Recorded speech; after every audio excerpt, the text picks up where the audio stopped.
knowing David Benioff wrote the script, I think I was just excited to read it at first. And I had known of the story, the original screenplay, or the original movie. And then I read it and I thought it was beautifully done. Just enough sort of translated into an American world and in a way that I didn't think was possible after seeing the original movie.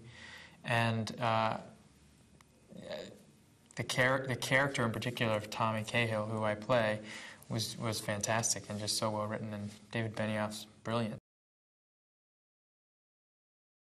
In a way, I think that Tommy could be considered very different from how I might think of myself, but in fact, I think searching for love and searching for approval, I think we all are, dealing with on usually a daily basis, and he just happens to express it in a different way. But yeah, there are a lot of similarities. Toby plays my brother. I would say more I play his brother, just because he is the older brother and, in a sense, always the person that I'm trying to kind of keep up with in the story and also on set.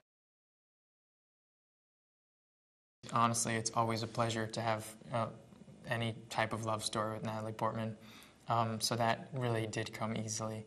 The relation, Natalie plays Grace, and the name kind of says it all in a way, even if it's an ideal, for a woman. And she is kind of, in my opinion, drawn to Tommy, even though she begins the story hating him and is drawn to him out of her own grief and her love for her husband. And a kind of connection, I think, even if it's genetic, some kind of something, a similar look or a smell or whatever it is drawn to him. And somehow in sort of this weird, opposites attract in a moment of pain. These two people come together. And she is bouncing two children and, trying to keep herself together at the same time in the story. I think Natalie does a beautiful job with that. I think Tommy, in particular, has great love for his brother and just doesn't know really how to express it. And I think that is, I made a decision, and it's never in the movie really, but I made a decision that he had some learning disabilities, and he was always kind of struggling to keep up with his brother in one way or another. And so he looked to him, and their father, Hank, never gave them the support that they wanted, and so I think Tommy looked to Sam for that. So when Sam goes away at the very beginning of the movie, I think in particular there's a very specific scene at the door when Tommy walks away and he just says, "Take care of yourself," and I think it could be thought of as a very little thing, but to me in particular, and I think to Tommy, it meant the world, because their relationship is in the movie very, they are very close, so they just don't have the easiest way of communicating with each other.